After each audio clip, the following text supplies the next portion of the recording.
This is RTV6 News at 11, working for you. And good evening to you here at 11 o'clock. I'm Mark Mullins, bringing you the news from my home as RTV6 practices social distancing. And I'm Amanda Starrentino. We start tonight with the latest on the toll the COVID-19 pandemic is taking on Hoosier lives. 844 deaths in Indiana are now blamed on the coronavirus. Nearly 16,000 people have tested positive for the virus, and more than 84,000 have been tested. State health officials say nearly 1/3 of those who died were residents in long-term care facilities. And many people have raised concerns about a lack of information coming from nursing homes and similar facilities about COVID-19 cases in their buildings. And today, the chief medical officer with Family and Social Services announced new guidelines for how and when those facilities will communicate.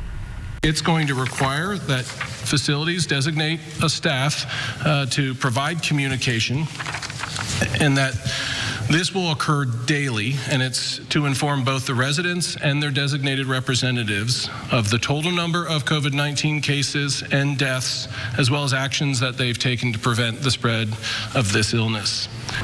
If you have trouble getting information about a loved one in a nursing home or residential care facility, go to coronavirus.in.gov for a link to email your concerns.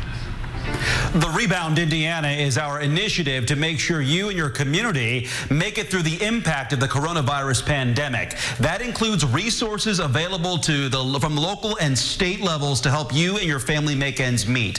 RTV6's Cameron Riddle shows you how Indiana is expanding its support system for families that need some extra help. The need for financial assistance in Indiana's households is growing by the day and has been noticed by the governor and his coronavirus task force.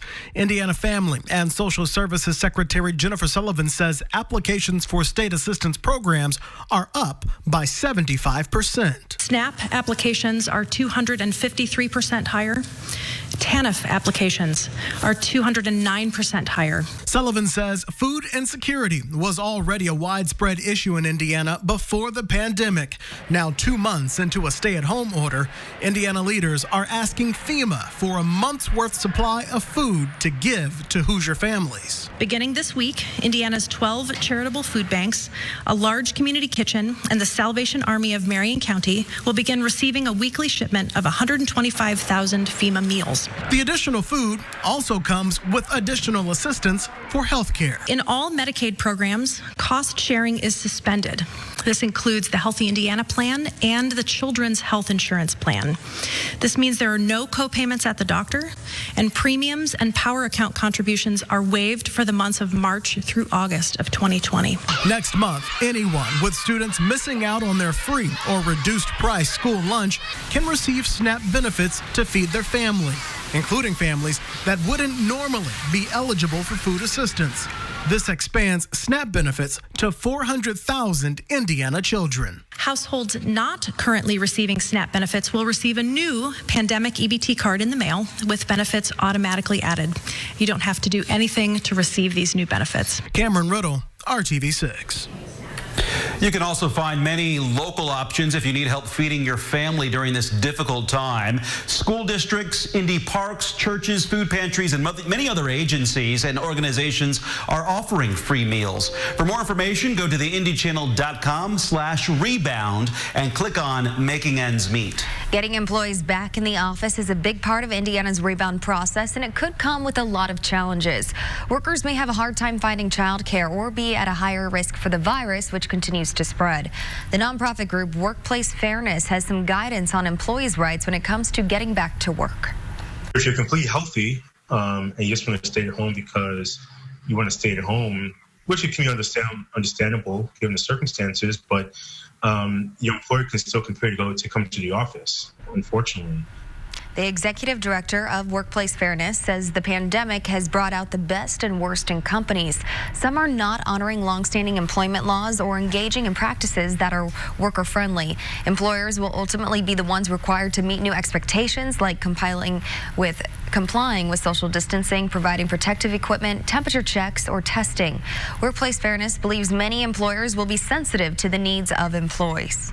Employers that we're honest with the employees about the situation and what they can and cannot do might find themselves in a better position as the economy starts to open up or to turn for the better.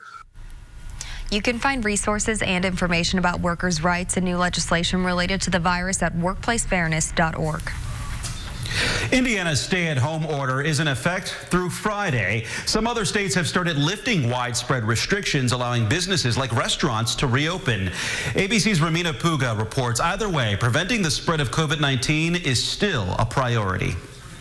As governors outline their plans for reopening their states, in New York, the U.S. epicenter of the outbreak, the battle is far from over. Number of new cases, still 1,000 new COVID cases every day. Puts it in perspective. In Massachusetts, another hotspot, Governor Baker announcing nearly 2,900 people have died, a staggering 56% of them in nursing homes. The numbers are tough to comprehend, but they illustrate the lethal grip COVID-19 can have on seniors. For the doctors and nurses on the front lines, a profound toll for witnessing so much pain. The New York Times reporting that Dr. Lorna Breen, the medical director of the emergency department at New York Presbyterian Allen Hospital, died by suicide. Dr. Breen had contracted the virus herself, recovered, and gone back to work. In hard-hit Louisiana, though, a reason to cheer. For the first time in 36 days, no one in New Orleans died of COVID-19. Some southern states reopening their restaurants this week, owners welcoming back their employees. I'm kind of excited because these are my family. I get emotional. But, you know, these guys need work. They need to make money. But health officials warn Americans should still practice social distancing despite leaving their homes. Over the weekend in Florida and California, crowds flocked to the reopened beaches. This virus doesn't go home because it's a beautiful sunny day around our coasts. And urgent calls from states pressing for reliable antibody testing in order to track the virus and help the country open up again. The testing that's been developed and being developed right now has been truly an amazing thing. But a new study of 14 coronavirus antibody tests found only 3 delivered consistently reliable results. Another reason reliable testing is urgent, the antibodies from those who've recovered from the virus could help treat those critically ill COVID-19 patients through plasma donations. In Los Angeles, Ramina Puga, ABC News. Another central Indiana city is helping its small businesses rebound by offering loans. Fishers is now accepting applications for a startup and recovery loan program. Up to $500,000 will be allocated toward the program. You can apply through Saturday. For more info about requirements, go to theindychannel.com and click on this story. And some businesses are overwhelmed or confused by the loan options out there. Sylvia Captive owns Fiore Salon. Like many others, she's responsible for paying her landlord, despite not being allowed to have customers under the stay-at-home order. She reached out to RTV6 for help after running into roadblocks. I tried to apply for payroll protection program, but because my stylists are boot rent in the salon, they're not on payroll, so I don't qualify for this loan. After learning more about Captive's situation, here's what we found out. According to the U.S. Small Business Administration, she can apply for a loan, but needs to use the self-employed option. She can also apply for the Economic Injury Disaster Loan. Captive tells RTV6 she has started the application process again with the help of this new information. RTV6's commitment to helping you rebound includes our Hiring Hoosiers initiative to connect you to job opportunities. General Motors is looking to fill more than 1,000 positions at the plant in Kokomo, where thousands of ventilators will be produced by the end of August. They are full-time and part-time temporary jobs available. A virtual job fair will be held on May 6th. For more information, you can go to our website at hiringhoosiers.com. The Indiana Department of Transportation will host a virtual career fair at 10 o'clock Thursday morning. INDOT is hiring summer seasonal workers, highway technicians, equipment mechanics, and construction engineers. You can also find more information about those positions, again, at hiringhoosiers.com. And right now at theindychannel.com/rebound, you can find all of these stories, including job openings, where to find food assistance, and the answers to your questions about unemployment from the Department of Workforce Development. Again, that's at theindychannel.com/rebound. Metro Police are asking the community to step up to help find whoever killed an 8-year-old boy. Investigators believe a stray bullet struck and killed Roderick Payne Jr. as he sat in his home eating dinner. The shooting happened on March 31st on Tacoma Avenue near Keystone on the northeast side. Detectives say the young victim and his family deserve justice. Most of the people out there watching this probably have a child in their life in some way. I mean, just think about that. Think about the child that you know, your child, whether it's your child, a friend's child, or a relative, and for reasons that they had nothing to do with, one instant they're sitting there eating dinner, and the next one they're deceased. If you know anything that could help police catch this 8-year-old boy's killer, you can call Crime Stoppers anonymously at 317-262-TIPS. The Postal Service confirms a woman shot and killed this afternoon on the east side of Indianapolis was a postal worker. Police found the victim on Denny Street near Michigan around 4 o'clock. She later died at the hospital. It's unclear what led up to the violence at this point. We will bring you updates as we learn more here. Coming up, social distancing is preventing traditional funerals from happening during the pandemic, but that's not stopping people from honoring loved ones. And in some ways, the tributes are more memorable than a normal service. And a Johnson County community comes together to support a young girl battling cancer. Kevin. Temperatures zoom into the 70s during the day tomorrow and primarily dry until I'll have the timing of the thunderstorms coming up. RTV6. This is RTV6 News at 11, working for you. Technology is allowing many people to work from home. It's also helping people work together to rebound from this stressful time. RTV6's Rafael Sanchez shows how an effort in Johnson County is building community. From Christmas music to being her guest.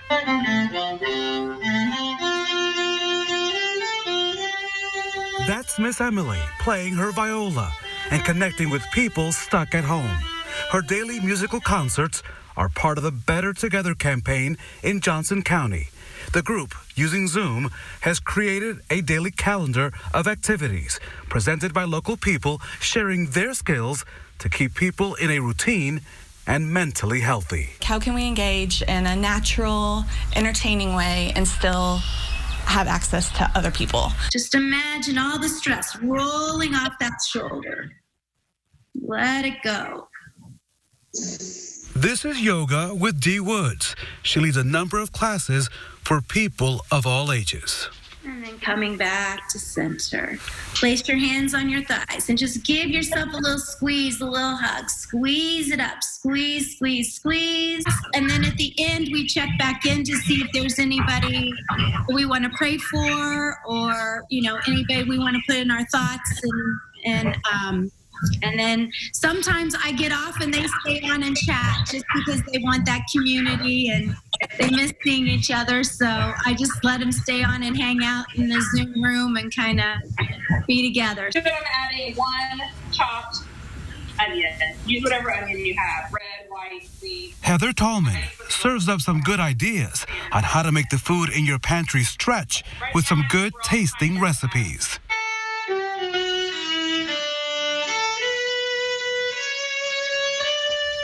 The goal, to use this technology to bring joy to the world. No strings attached.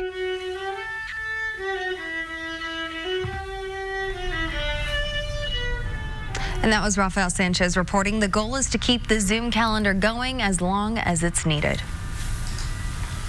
The United Way is helping families rebound by getting food to kids in need and by feeding their appetite for learning as well. Like many districts, Lawrence Township Schools has been providing meals to students since canceling in-person classes.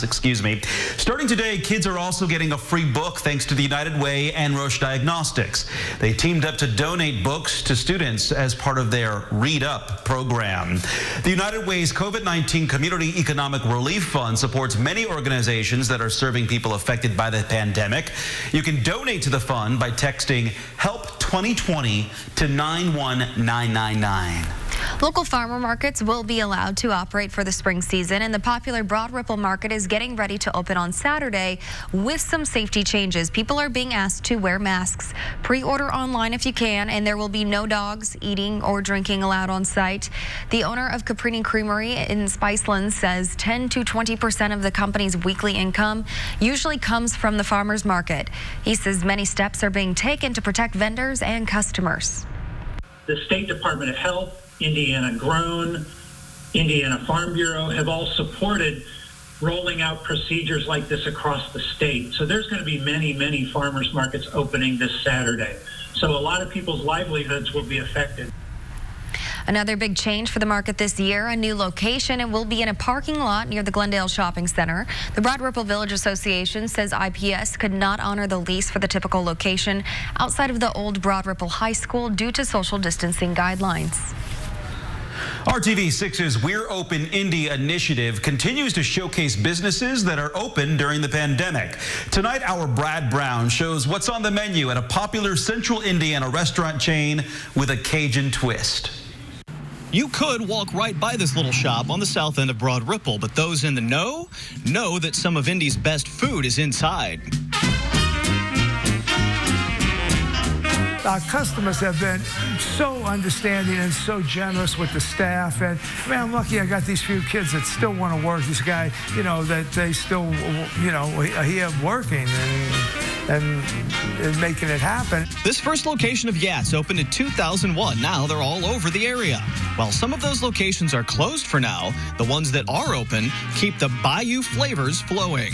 Just wanted to, get grounded somewhere and just be in business where, it was not complicated and it could make a living and just kind of get along. Joe is at the heart of it all, one of the great characters of Indy's restaurant community. I don't know, like this guy, where are you going with that bicycle, man? The guy in here earlier, he wanted to buy a couple $100 worth of gift certificates.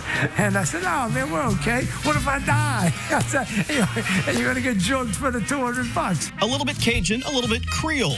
Even if you don't know what it is, once you taste Yats, chances are you'll be back. A lot of this stuff was from my mother, and people, they were cooks. Everybody was with my sister's a great cook, The white chili's from my wife. She's from Wisconsin. I don't know what happened there. And an expert tip, get the extra bread. The people, that's one of the things I love about Indiana, I love about Indianapolis, is the people, Next month, they'll be doing this for 50 years or half a century. So many times the people are really grateful that you're open. They leave and they say, thank you for being here. Thank you for being open. Joe says he has no plans of slowing down anytime soon, wants to just keep on serving his customers as long as he can. Along with takeout, Yats is offering Pop Your Trunk curbside pickup at most of their locations. You can find that information and order online on their website. Working for you, Brad Brown, RTV6. And thank you, Brad. I've placed an order or two at Yats. Chili cheese etouffee with crawfish. Oh, yeah, it's good.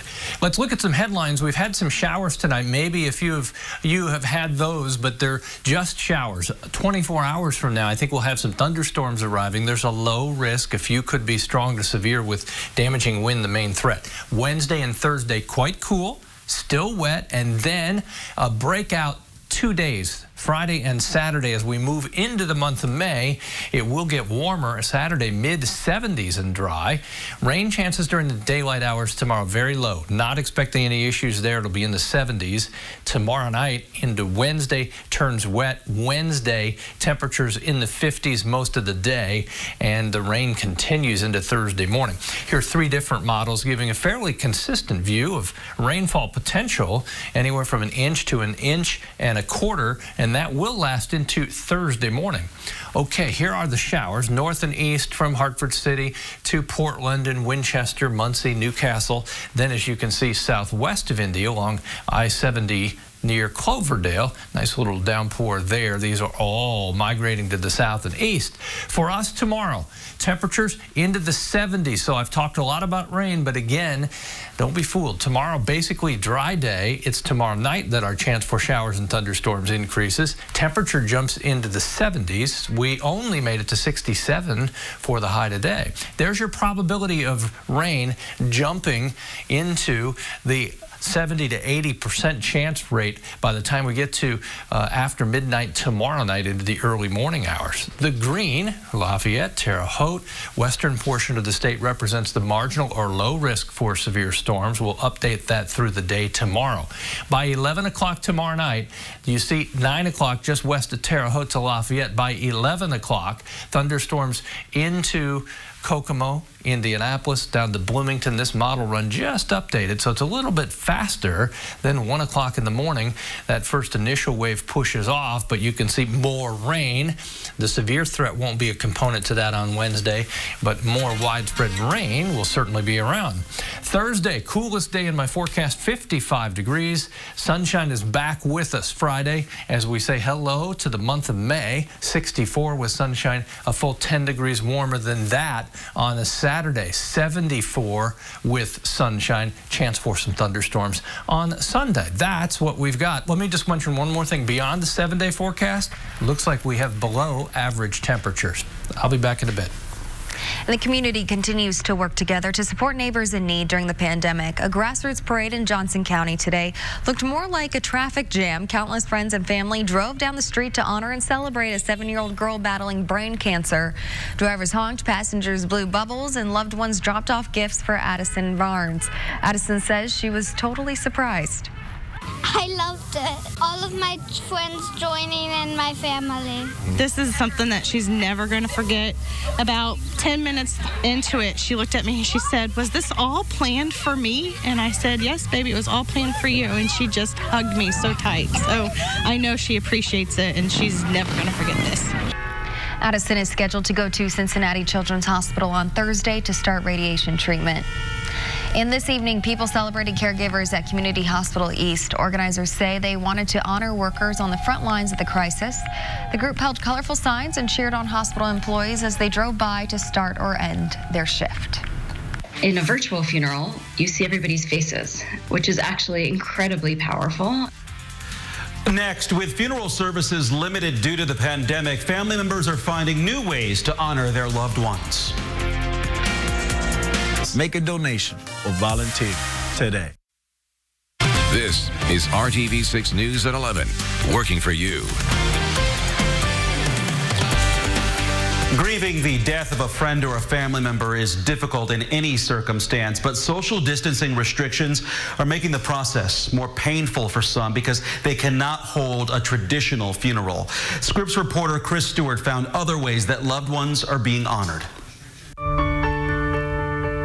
I can't even say what my earliest memory is because it was just part of our life. Much of Amanda Stanton's life has surrounded the work being done in the fields of New England with her dad. Over the past 40 years, he has just become every farmer in Connecticut's best friend. Her father, Scott, ran a business selling tractors, mowers, and farm equipment across Connecticut. Farmers really trusted him. For more than a year, he battled cancer. Last month, the father of 5 passed away. It really hit me going to the hospital. I was the only person allowed in. It was literally me and security staff. I was escorted in and escorted out. Nobody else could even say goodbye to my father in the hospital. Coronavirus also wouldn't allow a traditional gathering to say goodbye. So Amanda thought of another kind of farewell fit for her dad. A parade. My father loved everything that moved, classic cars, classic trucks, and obviously, most importantly, tractors. So it just sort of came to me. Many families have had to deal with this. How do you honor the life of someone so close to you while we're forced to be apart? There's nothing that's going to replace a hug. But to Noah Weibsnyder, being physically distant doesn't mean it has to feel that way. She created Gathering Us, a platform for people to post memorials. She says in the past 3 months, there's been a 500% increase in traffic as the outbreak forced more people to stay home. The world will never be the same without her. Gathering Us also organizes virtual funerals. The thing I've been most struck by is that in a regular funeral, people are usually seated in rows, and so most of what you see is people's backs. But in a virtual funeral, you see everybody's faces, which is actually incredibly powerful. For Amanda, she saw one face after another pass by in the parade honoring her dad. My family members and I stood 6 feet apart and just waved, and people were able to say goodbye. She thinks close to 600 people came to say goodbye, including dozens on tractors, showing that whether on a street or online, a service can be less about physical closeness and more about the memories you'll always hold on to. He would have loved it. We're still talking about it to this day, and I'm still getting texts and phone calls that are saying it's the most powerful wake they've ever been to.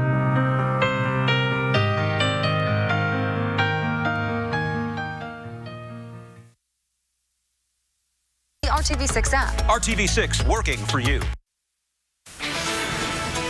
Our overnight showers will end early Tuesday. Then it's about warming up to about 72 or 73. Dry through the afternoon. Chance of thunderstorms tomorrow night. Mark?